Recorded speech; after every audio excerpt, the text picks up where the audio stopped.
Voltamos com o Bom Dia Rio Branco, ao vivo na sua TV Rio Branco, o canal 8, o SBT. Mais uma vez, obrigado pela sua audiência. 6 horas e 55 minutos. Faltam 5 minutos para as 7 da manhã. Com o apoio do Supermercados Araújo, do Grupo Dalcado e Nando Cabeleireiros, eu tenho o prazer de conversar agora com o secretário estadual de Educação, professor Marco Brandão. Seja bem-vindo, secretário. Bom dia. Ministro. Tudo bem? Bom dia. Estivemos aqui na terça-feira. Exatamente, só que em outro horário, né? Em outro horário. Estamos à noite. Como temos públicos diferentes, né? E dizem que o que abunda não prejudica, estamos aqui novamente, né? Para levarmos boas informações agora também, né, secretário? Com certeza. O Acre, ele é diferente de vários estados do Brasil, inclusive aqui da nossa região. Enquanto muita gente reclama, falta isso, falta aquilo na educação, o Acre tem algumas coisas que não tem em outros grandes centros. Por exemplo, o Centro de Línguas. Vocês estão agora a oferecer, já há algum tempo, agora houve mesmo na aula inaugural para mais 1.200 novos alunos que vão estudar francês, espanhol, inglês e italiano. Os 4 idiomas mais requisitados aqui no Brasil e nos países do Mercosul. O que isso representa para o governo e, sobretudo, para os alunos, professor? Bom, em primeiro lugar, é importante a gente dizer que essa iniciativa ela começou em 2011, até como um desafio do governador Tião Viana. O governador é uma pessoa extremamente antenada e tem uma visão de futuro bastante grande. E pensando dentro dessa lógica do que a gente tem hoje do mundo, que a gente chama de mundo local, né, que é ao mesmo tempo global e local. Isso. E um mundo em que nós não temos mais fronteiras geográficas, fronteiras de tempo, porque hoje nós estamos em rede e as culturas elas se entrelaçam e se relacionam, né? O governador lançou o desafio de nós criarmos o Centro de Estudos de Línguas como forma de levar àqueles que não podem pagar, né, aos que mais precisam, as mesmas condições daqueles que podem pagar, né, porque é um acesso a um bem cultural, a uma ferramenta, claro, uma ferramenta extremamente ímpar para o desenvolvimento humano, mas sobretudo para a interação humana dentro dessa lógica desse novo mundo global, né? E aí, em 2011, o governador nos desafiou à criação do Centro de Estudos de Línguas, inicialmente com a perspectiva de ensinar inglês e espanhol, e depois nós expandimos para italiano e francês. E nesse primeiro momento, a ideia era nós começarmos um pouco mais timidamente, mas já fomentar a criação de um centro que viesse ser referência na Amazônia e no Brasil na oferta desse serviço. Ou seja, né? Vocês começaram com inglês? Inglês e espanhol. Inglês porque, do ponto de vista comercial, é a língua do mundo, né? A língua do comércio. Disso, né? Chama-se World Language. Exatamente. Né? O espanhol faz parte do nosso dia a dia aqui com os nossos irmãos, né? Nós tínhamos dois sentidos, né? O primeiro nós queríamos ofertar a língua estrangeira, primeiro porque nós estamos dentro desse cenário do mundo global, né? Segundo, porque ela o aprendizado de uma língua estrangeira é fundamental para o desenvolvimento humano. É uma linguagem e, como todas as linguagens, elas possibilitam o desenvolvimento humano, né? E o desenvolvimento humano é fundamental para o desenvolvimento pessoal, mas, sobretudo, para o desenvolvimento profissional. E é importante que a gente ressalte isso, até porque a criação do Centro de Estudos de Línguas foi um fator decisivo, por exemplo, para que nós tivéssemos aqui no Acre a implantação de uma empresa como a Contax, que é uma empresa de telemarketing e que exige conhecimentos, né, conhecimentos diversos do próprio idioma, mas também, sobretudo, de um idioma estrangeiro. Hoje aí nós já estamos com vários jovens trabalhando na Contax, jovens que não estariam no mundo do trabalho, né? E estamos na perspectiva de criação de mais de 1.200 postos de trabalho ainda até para o próximo ano. Mas o fato essa implantação ela foi fundamental para que a gente pudesse pensar em várias coisas. O primeiro seria isso, na questão de levar ao público que não poderia ter acesso a uma escola de idioma porque não pode pagar, sobretudo os nossos alunos da escola pública e também aos servidores públicos, né? A oportunidade de aprender esse novo idioma. E as pessoas pensam, às vezes, o aprendizado do idioma de uma forma muito utilitária. que é aquela coisa, não, vou aprender só simplesmente para poder ouvir uma música, para ler um texto, ou para coisas do dia a dia. Não deve né? ser só assim. Mas o aprendizado do idioma, ele é muito maior que isso. Claro. O aprendizado do idioma traz com ele toda a cultura que esse idioma traz, toda a sua história, toda a sua literatura, todos os seus valores, todos os seus costumes que perpassam pela língua. E, de certa forma, reordenam o nosso processo mental. Ontem eu estava conversando com os alunos nessa abertura do semestre letivo, eu estava dizendo para eles, olha, o aprendizado do idioma traz para a gente uma mudança também da lógica de pensamento da gente. Né? Se tem um exemplo claro, por exemplo, do ponto de vista estrutural da língua, em português a gente pode colocar o adjetivo antes ou depois do substantivo, em inglês você só pode colocar antes. Em português você tem a flexão de gênero, masculino e feminino, em inglês você só tem um gênero, né? E às vezes o mesmo artigo serve para um masculino, por isso para o que ela feminino. é mais simples, ela pode ser complicada ao mesmo tempo, é simples. Né? Eu não diria que seria simples, eu digo é uma outra estrutura que requer uma outra ordem de pensamento, uma outra lógica de pensamento diferenciada. Então, se de um lado isso permite o desenvolvimento da pessoa para que ela possa ter acesso a todos esses bens culturais que a língua carrega, né, que ela é portadora, por outro lado ela também reordena o nosso pensamento, reorganiza o nosso pensamento e possibilita muitas coisas. E temos tido resultados muito, muito interessantes. Nós iniciamos em 2011 com uma equipe pequena, a nossa pretensão inicial era começar com 600 alunos num espaço curto de tempo, que era de janeiro a abril. Nós já iniciamos era para começar com 500 alunos, começamos com 1.200. E hoje já são 16 mil pessoas que passaram na rede. Agora, por exemplo, nós iniciamos as turmas, nós iniciamos com 1.200 alunos, mas nós tivemos 7 mil inscritos, quase 7 mil inscritos. Uma seleção. Exatamente. Nós temos uma grande procura das pessoas porque elas estão entendendo a importância. E é bonito de se ver, viu, Muniz? Ontem, por exemplo, uma garota de acho que 17 anos, a Íria,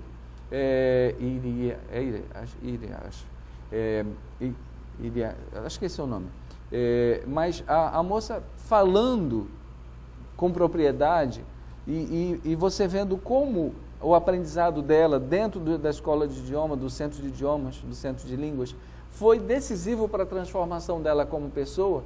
A articulação no falar, a forma de se posicionar, a responsabilidade, né? a visão de futuro. Porque, na verdade, o que nós estamos construindo é o nosso presente, mas, antes de tudo, nós estamos construindo um Acre do futuro. Com certeza. Um Acre em que as pessoas possam ter oportunidades, né? Que elas possam sonhar, possam ter conquistas e possam ter visão de futuro. Destacamos aí, professor, o inglês como uma linguagem comercial, né? Universal. O espanhol, do ponto de vista da relação com os nossos irmãos aqui do Mercosul. São as duas línguas universais. Italiano e francês, do ponto de vista cultural e do ponto de vista histórico, nem dispensa qualquer tipo de comentário. Com certeza. Dois idiomas riquíssimos. O italiano também por conta das relações que nós temos de comércio agora, relações culturais e relações de comércio mesmo que nós estamos estabelecendo com a Itália, né? Isso. Mas assim, o francês também foi uma forma de nós recuperarmos uma tradição histórica. A cultura francesa é uma cultura muito rica, né? E há muito não se tinha o ensino de francês no sistema.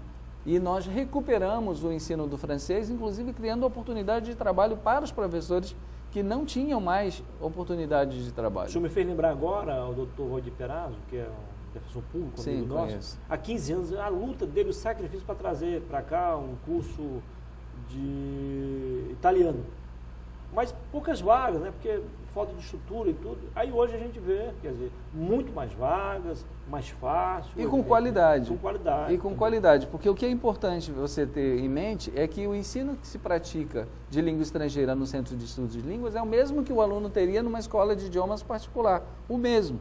Ele vai desenvolver a mesma fluência e as 4 habilidades, né? Ele vai desenvolver a fala, a escrita, né? Ele vai desenvolver todas aquelas habilidades que são inerentes ao uso da língua com total fluência. E ele vai desde o nível básico até o nível avançado. No início, as pessoas duvidavam muito do que a gente podia fazer, né? E duvidavam muito e colocavam em xeque, poxa, mas vai criar um centro de estudos de línguas, será que vai ter sentido? Será que vai ter qualidade? E hoje nós temos isso. Nós temos alunos que estão estudando nos Estados Unidos, nós temos alunos que estão estudando na Inglaterra, nós temos alunos que estão estudando no mundo e que estão podendo ir para o mundo como cidadãos do mundo e com influência no idioma. Outro ponto importante, secretário, é que embora os alunos da rede pública sejam o foco principal, mas há abertura também para a comunidade e para os servidores públicos. Né? Nós abrimos para todos os públicos. A ideia do Centro de Estudos de Línguas não é segregar, né? Ao contrário, é o máximo possível agregar pessoas, trazer pessoas para dentro. Nós já atendemos taxistas, nós estamos atendendo os bombeiros mirins, nós atendemos servidores públicos, nós atendemos públicos específicos de áreas de comércio e de turismo, por exemplo, que são fundamentais para o desenvolvimento do Estado, né? Nós atendemos diferentes áreas, porque o que nós buscamos mesmo é o desenvolvimento das pessoas, mas é o desenvolvimento do Estado, né? E a oportunidade das pessoas também terem uma perspectiva de futuro dentro desse novo contexto do mundo global. Outro detalhe, aproveitando, você pode falar. Eu só ia citar um exemplo. Há mais ou menos um ano e pouco, foi o ano passado, eu recebi na Secretaria de Educação a Catrine, que é uma moça que foi nossa jovem embaixadora. A Catrine teve oportunidade de estudar no Centro de Estudos de Línguas, hoje é professora numa escola bilíngue, a única escola bilíngue que nós temos aqui, né? E a Catrine é uma menina jovem, tinha 17 anos, foi aos Estados Unidos e voltou.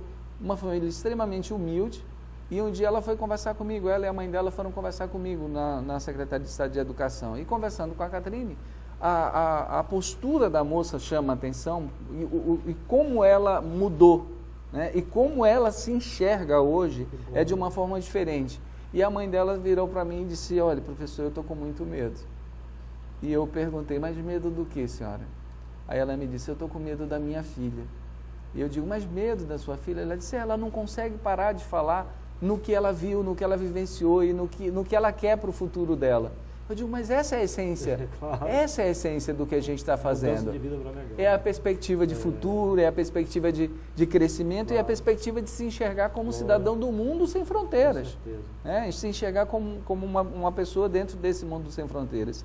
E assim, o nosso trabalho é um trabalho que vem se solidificando a tal ponto que nós queremos chegar a um estágio, Muniz, de chegar e dizer assim: olha, nós não teremos mais inglês no Centro de Idiomas e inglês na escola, porque nós temos inglês na escola também, porque nós temos o Centro de Estudos de Línguas, aqui em Cruzeiro do Sul, e nós temos os núcleos de estudos de línguas, que são ramificações dentro das escolas.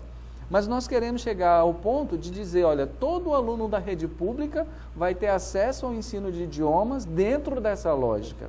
Esperamos que agora, com o advento do pré-sal, em 2017, a gente possa universalizar o ensino de línguas dessa maneira, para que todos os nossos alunos eles tenham a mesma oportunidade, para que a gente possa ter, de fato, falantes, né? E pessoas que sejam fluentes em uma língua estrangeira.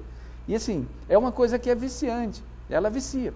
Eu tenho alunos que entraram para fazer espanhol, que já estão fazendo espanhol e inglês. E outros que já estão fazendo espanhol, inglês, e já estão partindo para o francês e depois para o italiano. Então, estou criando bilíngues e poliglotas, pessoas que terão uma perspectiva de universo cultural muito mais ampliada, porque elas terão acesso a essa história, a essa cultura de diferentes povos. Com certeza. Né? E poderão interagir nesse mundo de uma forma diferenciada. Secretário, ano passado, em conversa com a ex-diretora do SERB, a professora Silzete Lima, que agora está conosco na secretaria, eu fiquei sabendo, e até porque a divulgação nesse particular não foi tão intensa, que vocês também têm um centro de estudo avançado de matemática, né? Exatamente. Eu ia falar sobre isso também. A nossa iniciativa, na verdade, nesse primeiro momento, é de fomentar atividades extracurriculares que de forma experimental sirvam para o desenvolvimento das pessoas. A nossa primeira experiência foi com o Centro de Estudos de Línguas. Mas assim, nós estamos com ela como forma de complementar e suplementar aquilo que se pratica na escola, mas nós queremos depois trazer isso para o ambiente da escola. Dentro do Centro de Instituto de Matemática, Ciências e Filosofia, porque nós trabalhamos com matemática, com as ciências da natureza e com as humanidades, nós estamos fazendo o mesmo movimento, que é diversificar o processo de aprendizagem dos alunos e trazer para eles outras formas de aprendizagem que possibilitem o seu desenvolvimento naquelas áreas onde nós achamos que nós temos mais fragilidades e mais potencialidades de crescimento. Então, por exemplo, é feita a seleção dos alunos nesse sentido? Os alunos procuram, é a demanda, né? E é feita uma seleção prévia pelo Instituto com base nos conhecimentos e nas capacidades dos alunos. Né? A princípio, nós temos atendido todos os que nos procuram. Nesse tempo de criação do centro, que aí vão aí alguns anos, nós já atendemos mais de 5.000 alunos.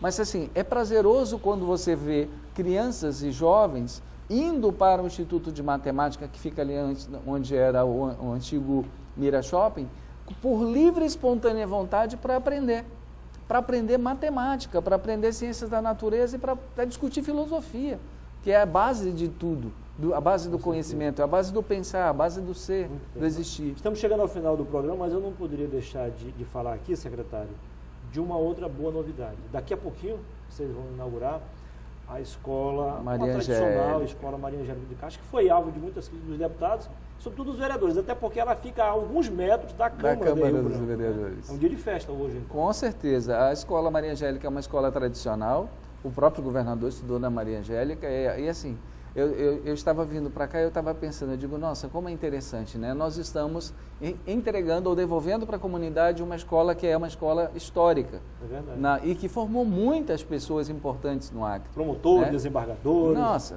O saudoso governador Edmundo Pinto estudou por lá também. Muitas personalidades, né? Mas assim, o fato é uma escola que contribuiu e que contribui significativamente para a formação de cidadãos do bem. E cidadãos importantes, né?